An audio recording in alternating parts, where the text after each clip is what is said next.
Hello and welcome my dear friends, welcome to everyone to my channel ভূতের fair. আশা করি সবাই খুব ভালো আছো, সুস্থ আছো। ঠিক আছে, তো দেখো, historical background of Indian constitution, আমরা প্রত্যেকটা অ্যাক্ট, প্রত্যেকটা আইন আমরা ভালো করে আলোচনা করেছি। ভালো করে আলোচনা করার পর আমি যেখান থেকে যত কোয়েশ্চেন্স পেয়েছি মোটামুটি আর আজকে নিয়ে এসেছি। কারণ দেখো, এই চ্যাপ্টার থেকে আমি খুব বেশি পিওয়াইকিউ পেলাম না, যে কোনো এক্সামেরই খুব বেশি পিওয়াইকিউ এই চ্যাপ্টার থেকে আমি পেলাম না।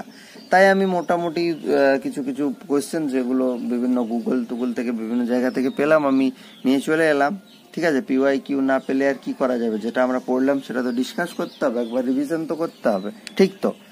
তাহলে দেখো, প্রথমে আমরা আজকে আলোচনা করব কি historical background of Indian constitution. এতদিন যে আমরা আলোচনা করেছি, সেই 1773 থেকে শুরু করে তোমার হচ্ছে গিয়ে একেবারে তুমি বলতে পারো 1935-এর ভারত শাসন আইন, যার মধ্যে কোম্পানি রুল পড়ছে, এবং কোম্পানি রুলের সাথে সাথে সাথে আমরা ক্রাউন রুল পড়েছি। আজকে আমরা তার মধ্য থেকে কোয়েশ্চেন আলোচনা করব। সো আই হোপ সবাই রেডি। চলো শুরু করি। দেখো, প্রথম যে কোয়েশ্চেনটা বলেছে during the British rule in India who was the first Indian to be appointed as law member of governor general council. ঠিক আছে, এটা আমরা কিন্তু ভাই আলোচনা করেছি ভালো করে। ঠিক আছে, নামটা দেখো শোনা শোনা লাগছে না? এটা আমরা ভালো করে যখন আমরা ইন্ডিয়ান কাউন্সিল অ্যাক্ট অফ 1909 এর যে মডেল মিন্টো রিফর্ম আমরা পড়েছিলাম, সেই মডেল মিন্টো রিফর্মে আমরা পড়েছিলাম যে ওরা গভর্নর জেনারেলের যে এক্সিকিউটিভ কাউন্সিল, সেখানে বেশি করে ইন্ডিয়ানদের সহযোগিতা চাইছে, ইন্ডিয়ানদের অ্যাসোসিয়েশন চাইছে, এবং ভাইস রয়ের গভর্নর জেনারেল ভুল বললাম, এখন ভাইস রয় পদ তৈরি হয়েছে। ভাইস রয়ের যে এক্সিকিউটিভ কাউন্সিল, সেই কাউন্সিলে সর্বপ্রথম ভারতীয় যিনি ছিলেন, তার নাম ছিল, আমরা কিন্তু আলোচনা করেছি, এখানে সত্যেন্দ্র সিনহা আছে, কিন্তু লোকটার অ্যাকচুয়াল নাম ছিল Satyendra Prasad Sinha. So don't be confused, Satyendra সিনহাও থাকতে পারে, কোথাও সত্যেন্দ্র প্রসাদ সিনহাও থাকতে পারে। ঠিক আছে, এবং এটা 1909 এর যে মডেল মিন্টো রিফর্মস বা ইন্ডিয়ান কাউন্সিল অ্যাক্ট 1909, সেই আইন অনুসারে এটা ঠিক করা হয়েছিল। ওকে, বোঝাতে পারলাম? প্রত্যেকটা কোয়েশ্চেন আমরা ডিটেলে আলোচনা করে যাব। Next, who among the following was the first law minister of India. দেখো, এখানেও ঠকানোর প্রশ্ন আছে। ঠিক আছে, এখানে 1946 একটা ইন্টারিম গভর্নমেন্ট তৈরি হয়েছিল, অন্তর্বর্তীকালীন সরকার তৈরি হয়েছিল, পার্মানেন্ট না, অন্তর্বর্তীকালীন সরকার। তাহলে এই যে ইন্টারিম গভর্নমেন্ট একটা তৈরি হয়েছিল, এই ইন্টারিম গভর্নমেন্টে তোমাকে দুটো করে মন্ত্রীর নাম মনে রাখতে হবে। একটা হচ্ছে ইন্টারিম গভর্নমেন্টে মনে রাখতে হবে, আর একটা হচ্ছে ফ্রি ইন্ডিয়া। প্রথম ফ্রি ইন্ডিয়ার যে ক্যাবিনেট ছিল, সেখানে কে কি ছিল? ঠিক আছে, তো এই যে ইন্টারিম গভর্নমেন্ট আছে, এই ইন্টারিম গভর্নমেন্টের ফাইন্যান্স মিনিস্টারের নাম হচ্ছে লিয়াকত আলী খান। ঠিক আছে, লিয়াকত আলী খান। ইন্টারিম গভর্নমেন্টের ফাইন্যান্স মিনিস্টার হচ্ছে লিয়াকত আলী খান, আর ল মিনিস্টার হচ্ছে যোগীন্দর নাথ মন্ডল। মনে রাখবে, যোগীন্দর নাথ মন্ডল। তাহলে কি বললাম? ইন্টারিম গভর্নমেন্ট যেটা 1946-এ তৈরি হয়েছিল, এই ইন্টারিম গভর্নমেন্টের যদি ফাইন্যান্স মিনিস্টার জিজ্ঞেস করে তাহলে হবে লিয়াকত আলী খান, এবং যদি ল মিনিস্টার জিজ্ঞেস করে তাহলে হবে যোগীন্দ্রনাথ মন্ডল। বাট যদি cabinet, first cabinet of free India, এখান থেকেও প্রশ্নটা আসতে পারে, এই দুটো জায়গা থেকে, সেজন্য আমি দুটো জিনিসই বলে দিচ্ছি। ফ্রি ইন্ডিয়ার যদি তোমাকে জিজ্ঞেস করে law minister, first law minister, তখন হবে কিন্তু ডক্টর বি.আর. আম্বেদকর। এবং আরেকটা কি বললাম, ফাইন্যান্স মিনিস্টার যদি জিজ্ঞেস করে, এখানকার যদি ফাইন্যান্স মিনিস্টার জিজ্ঞেস করে তাহলে হবে আর.কে. শানুমুগম। ঠিক আছে, আর.কে. শানুমুগম শেট্টি। ঠিক আছে, তাহলে এখান থেকে দেখো 4খানা কোয়েশ্চেন পেলে। প্রথম কথা, 1946-এ যে ইন্টারিম গভর্নমেন্টটা তৈরি হয়েছিল, সেই ইন্টারিম গভর্নমেন্টে যদি জিজ্ঞেস করে ফার্স্ট ফাইন্যান্স মিনিস্টার কে ছিল, ফাইন্যান্স মিনিস্টার কে ছিল, তখন হবে লিয়াকত আলী খান। ফার্স্ট সেখানে জিজ্ঞেস করবে না, কারণ একবারই তৈরি ছিল। তারপর তো ক্যাবিনেট অফ ফ্রি ইন্ডিয়া চলে এলো, লিয়াকত আলী খান। এবং ল মিনিস্টারের নাম হচ্ছে যোগীন্দ্রনাথ মন্ডল। কিন্তু ক্যাবিনেট ফ্রি ইন্ডিয়ার ক্যাবিনেটের যদি প্রথম ল মিনিস্টার বলে তখন হবে B R Ambedkar. Finance minister হচ্ছে আর কে শানুমুগম চেট্টি, মনে রাখবে। ওকে, চলো নেক্সট কোয়েশ্চেন। তাহলে এটার আনসার কি হয়ে গেল? Who among the following was the first law minister of India. দেখো ইন্ডিয়া বলেছে ফার্স্ট ল মিনিস্টার। প্রথম কথা, এখানে কনফিউজ হওয়ার কোনো জায়গা নেই, ইন্টারিম গভর্নমেন্ট তাহলে উল্লেখ করে দিত। তবু যদি তুমি ল মিনিস্টার আমার কে কে ছিল, ল মিনিস্টার আমার ছিল হচ্ছে এক হচ্ছে আর বি আর আম্বেদকর, আরেকজন হচ্ছে যোগীন্দ্রনাথ মন্ডল। এখানে তুমি বি আর আম্বেদকর দেখতে পাচ্ছ, যোগীন্দ্রনাথ মন্ডল দেখতে পাচ্ছ না, সুতরাং B R Ambedkar will be the correct answer হয়ে যাচ্ছে। ওকে, চলো next.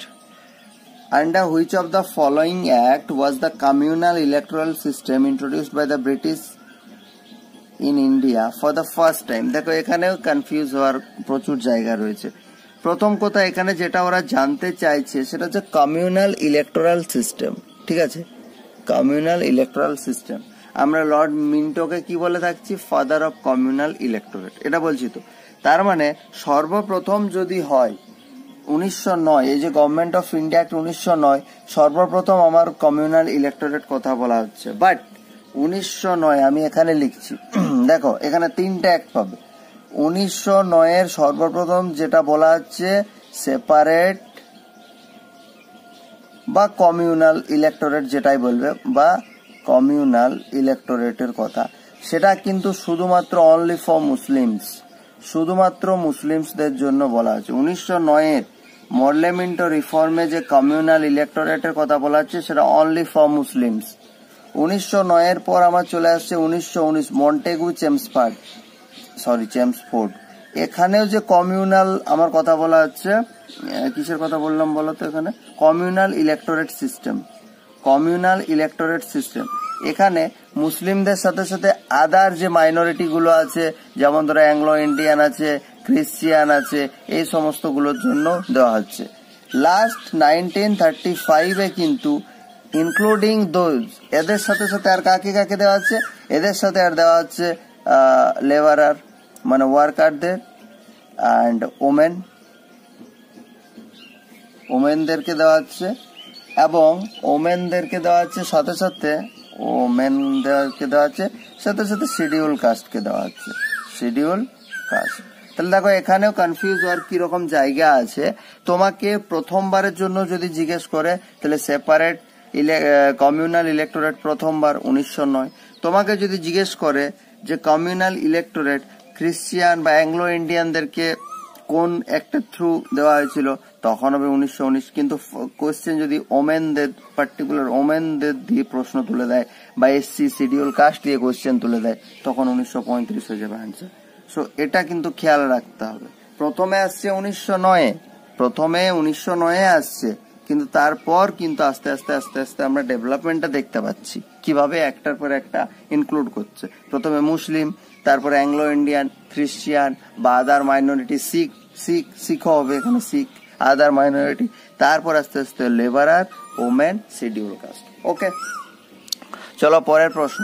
Who among the following was the finance minister of India in the interim government during 1940? দেখো এখানে উল্লেখ করেই দিয়েছে ও ইন্টারিম গভর্নমেন্ট। তাহলে অন্তর্বর্তীকালীন সরকারে প্রথম কি মিনিস্টার বলেছে? প্রথম ফাইন্যান্স মিনিস্টার বলেছে। ঠিক আছে, প্রথম ফাইন্যান্স মিনিস্টার বলেছে। তাহলে ভালো করে দেখো তো প্রথম ফাইন্যান্স মিনিস্টার কে হচ্ছে। আমরা এখানে আলোচনা করলাম। দেখো ইন্টারিম গভর্নমেন্টের প্রথম ফাইন্যান্স মিনিস্টার হচ্ছে লিয়াকত আলী খান। তাহলে লিয়াকত আলী খান হয়ে যাচ্ছে আনসার। আমি আবার বলে দিচ্ছি, যদি ইন্টারিম গভর্নমেন্টের জিজ্ঞেস করে প্রথম বা ফাইন্যান্স মিনিস্টারকে, তাহলে ফাইন্যান্স মিনিস্টার হচ্ছে লিয়াকত আলী খান। কোথায় মার্ক করলাম আমি? এটা সি হবে। ঠিক আছে, অপশন সি হবে। এটা হচ্ছে ফাইন্যান্স মিনিস্টার। ইন্টারিম গভর্নমেন্টের ফাইন্যান্স মিনিস্টার লিয়াকত আলী খান এবং ল মিনিস্টার হচ্ছে যোগীন্দ্রনাথ মন্ডল। কিন্তু ক্যাবিনেট অফ ফ্রি ইন্ডিয়ার যদি ল মিনিস্টার বলে তখন হয়ে যাবে doctor Bhimrao Ambedkar. Finance minister হচ্ছে আর কে শানুমুগম চেট্টি। ওকে, এই চারখানা কোয়েশ্চেন সম্পর্কে আশা করি আর কারো কোনো ডাউট নেই। চলো পরের প্রশ্ন আমরা আলোচনা করি। 5 নাম্বার কোশ্চেনে কি বলছে দেখা যাক। 5 নাম্বার কোশ্চেনে বলছে in the federation established by act of 1935। আমরা জানি 1935 এ একটা ফেডারেশন তৈরি করার চেষ্টা করা হয়েছিল, যদিও সেই ফেডারেশনটা কখনো অস্তিত্বেই আসেনি, ঠিক কি না? একটা ফেডারেশন তৈরি করার কথা বলা হয়েছিল এবং সেখানকে পাওয়ার ডিভিশনের কথা বলা হয়েছে। তাহলে residuary powers were given to the, তাহলে সেখানে আমরা পড়েছিলাম 3টে লিস্টের কথা পড়েছিলাম, তাই তো? ফেডারেশন তৈরির সময় 1935 আমরা 3টে লিস্টের কথা বলেছিলাম। একটা আমার কি ছিল, একটা ছিল ফেডারেল লিস্ট FL, ঠিক আছে, একটা ছিল প্রভিন্সিয়াল লিস্ট PL এবং একটা ছিল কনকারেন্ট লিস্ট। এছাড়াও বাদ দিয়েও কিছু রেসিডুয়ারি পাওয়ার ছিল, ঠিক আছে। রেসিডুয়ারি পাওয়ারটা কার উপর দেওয়া ছিল? রেসিডুয়ারি পাওয়ারটা দেওয়া ছিল হচ্ছে কার উপর? Provincial legislature, governor general. তাহলে এটার আনসার হয়ে যাবে গভর্নর জেনারেল। অ্যাকচুয়ালি যখন 1935 হচ্ছে, কিছু কিছু কোশ্চেন আমি বলেছিলাম এরকম কনফিউশন তৈরি হবে। যখন 1935 হচ্ছে তখন কিন্তু দেখো গভর্নর জেনারেল পদটা তো আর নাই। গভর্নর জেনারেল পদটা তো আর নাই। কেন নাই? কারণ গভর্নর জেনারেল পদটা আমার ভাইসরয় হয়ে গেছে, ঠিক কিনা? গভর্নর জেনারেল পদটা আমার ভাইসরয় হয়ে গেছে। তাহলে আমার কোন অ্যাক্টের থ্রু, আমি যদি জিজ্ঞেস করি কোন অ্যাক্টের থ্রু আমার গভর্নর জেনারেল অফ ইন্ডিয়া পদটা ভাইসরয় হয়ে গেছে, তাহলে সেটা হচ্ছে 1858, ঠিক? 1858 থ্রুই তো আমার গভর্নর জেনারেল অফ পদটা ভাইসরয় হয়ে গেছে না, ভাইসরয় হয়ে গেছে।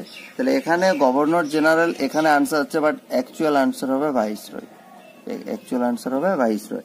In the federation established by the act of 1935 residuary powers are given to. Residuary power মানে যেটা ফেডারেল লিস্টেও থাকছে না, প্রভিন্সিয়াল লিস্টেও থাকছে না, কনকারেন্ট লিস্টেও থাকছে না, বাকি যে রেসিডুয়াল পাওয়ারটা সেটা কিন্তু গভর্নর জেনারেল অ্যাকচুয়ালি ভাইসরয়ের পদে দেওয়া থাকছে। সুতরাং এখানে ভাইসরয় যেহেতু ছিল না, আমাকে গভর্নর জেনারেলই আমাকে টিক করতে হতো, ঠিক আছে? গভর্নর জেনারেলই আমাকে ঠিক করতে হতো। আরেকটা কথা, দাঁড়াও, প্রভিন্সিয়াল গভর্নর আনসার হতে পারে কি এখানে? এই কোশ্চেনটা একটু কনফিউজিং।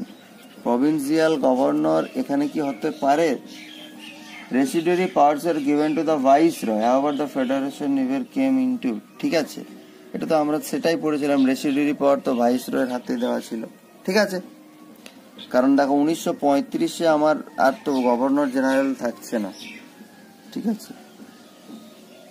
ফেডারেল লেজিসলেচার কি করে হবে? সেখানে তো ফেডারেল লিস্টের ব্যাপার স্যাপার গুলো থাকবে না। চলো, এটা ভাইসরয় আনসার হবে। Next, federal court of India was established by. দেখো আমরা আগের সেশনে আলোচনা করেছিলাম, জাস্ট 1935 গভর্নমেন্ট অফ ইন্ডিয়া 1935-এ আমরা আলোচনা করেছিলাম ফেডারেল কোর্ট অফ ইন্ডিয়ার কথা। ফেডারেল কোর্ট অফ ইন্ডিয়া সাথে আমরা রিজার্ভ ব্যাংকের কথাও পড়েছিলাম। ফেডারেল ব্যাংকের সাথে আমরা 1935-এ রিজার্ভ ব্যাংকের কথা বলেছিলাম। আর কি বলেছিলাম? Federal public service commission, federal public service commission. তারপর আমরা কি পড়েছিলাম? এটার সাথে স্টেট পাবলিক সার্ভিস কমিশন, যেটাকে প্রভিন্সিয়াল পাবলিক সার্ভিস কমিশন বলা হতো, সাথে জয়েন্ট পাবলিক সার্ভিস কমিশন। এগুলো এস্টাবলিশ করার কথা বলেছিলাম। এটা যদিও আগের একটাই তৈরি হয়ে গেছিল। আর কি পড়েছিলাম এখানে? আর আমরা পড়েছিলাম প্রভিন্সিয়াল অটোনমির কথা বলেছিলাম, প্রভিন্সিয়াল অটোনমির কথা পড়েছিলাম তো। এবং এখানে আরো অনেক ইম্পর্টেন্ট আমরা কোর্টের কথা পড়লাম, রিজার্ভ ব্যাংকের কথা পড়লাম, ঠিক আছে? কমিউনাল রিপ্রেজেন্টেশন বাড়িয়ে দেওয়া হলো শিডিউল কাস্টদের জন্য, ওমেনদের জন্য, লেবারারদের জন্য, সেটা পড়লাম। এবং আমরা তৎকালীন যে 11টা প্রভিন্স ছিল তার মধ্যে আমরা 11টার মধ্যে আমরা 6টাতে বাই ক্যামেরাল লেজিসলেচারের কথাও পড়েছিলাম। এগুলো কিন্তু বারবার রিভাইজ করবে, একবার পড়ে ছেড়ে দিলে কিন্তু ভুলে যাবে, ঠিক আছে? ওকে, তাহলে এটার আনসার হয়ে যাচ্ছে federal court of India was established by 1935 act. 1935-এ এটাও বলেছিলাম, 1935 অ্যাক্টের থ্রু হচ্ছে, বাট অ্যাকচুয়ালি প্রতিষ্ঠিত হয়েছিল 1937-এ, ঠিক আছে? চলো পরের প্রশ্ন দেখো। পরের প্রশ্নটা দেখতে বড়, বাট প্রশ্নটার মধ্যে তেমন কিচ্ছু নাই, ভালো করে কোয়েশ্চেনটা পড়ো। বলেছে the government of India act 1935 provided for a threshold enumeration, federal, provincial and concurrent. তাহলে 1935-এর যে গভর্নমেন্ট অফ ইন্ডিয়া, সে তোমাকে 3টে লিস্টের কথা বলছে, পাওয়ার ডিভিশন অফ পাওয়ারের কথা ফাইনালি বলেছে। একটা হচ্ছে ফেডারেল লিস্ট, যেটাকে এখন আমরা ইউনিয়ন লিস্ট বলি, একটা প্রভিন্সিয়াল লিস্ট, যেটাকে এখন আমরা স্টেট লিস্ট বলি, একটা কনকারেন্ট লিস্ট, যেটা আমরা কনকারেন্ট লিস্টই বলি। ঠিক আছে, the present constitution follows the scheme of this act but with some difference which are. আমরা এটাও বলেছিলাম যে বর্তমান ভারতীয় যে সংবিধান, সে বর্তমান ভারতীয় সংবিধানে সব থেকে ব্রিটিশ আমলে প্রণীত সব থেকে বেশি কোনো আইনের যদি প্রভাব থেকে থাকে সেটা হচ্ছে 1935 ভারত শাসন আইন। তাহলে সেই আইনটা বলছে এখানে কোশ্চেনটাতে জানতে চাইছে the present constitution follows the scheme of this act. এই অ্যাক্টটাকে তো এখনো ফলো করছে বাট উইথ সাম ডিফারেন্সেস, কিন্তু কিছু কিছু চেঞ্জ করেছে, সেম টু সেম ফলো করছে না। কি কি চেঞ্জ করেছে আমরা সেটাই দেখবো। 1 নম্বর পয়েন্টে ওরা বলেছে in the government of India act 1935 residuary powers were given to the governor general of India which now vested with the centre. তাহলে তখন গভর্নর জেনারেল অফ ইন্ডিয়ার হাতে ওই পদটা দেওয়া ছিল 1935। তাহলে গভর্নর জেনারেল অফ মানে রেসিডুয়ারি পাওয়ার, যেটা একটু আগে আমরা পড়লাম, যদি ওটা ভাইস রয় বললে বেটার হতো। ঠিক আছে, তাহলে in the government of India 1935 এই যে রেসিডুয়ারি পাওয়ার ছিল, ঠিক আছে, সেই রেসিডুয়ারি পাওয়ারটা গভর্নর জেনারেলের হাতে ছিল, which is now vested with the centre. অবশ্যই এখন বর্তমানে এটা পার্লামেন্টের হাতে দেওয়া হয়েছে রেসিডুয়ারি পাওয়ারটা। নেক্সট বলেছে in the government of India 1935 centre had no right to legislate in the concurrent list without consent from the concern state. Centre has no right, সেন্টারের কোনো অধিকার নেই to legislate in the concurrent লিস্টে without consent from the concern state.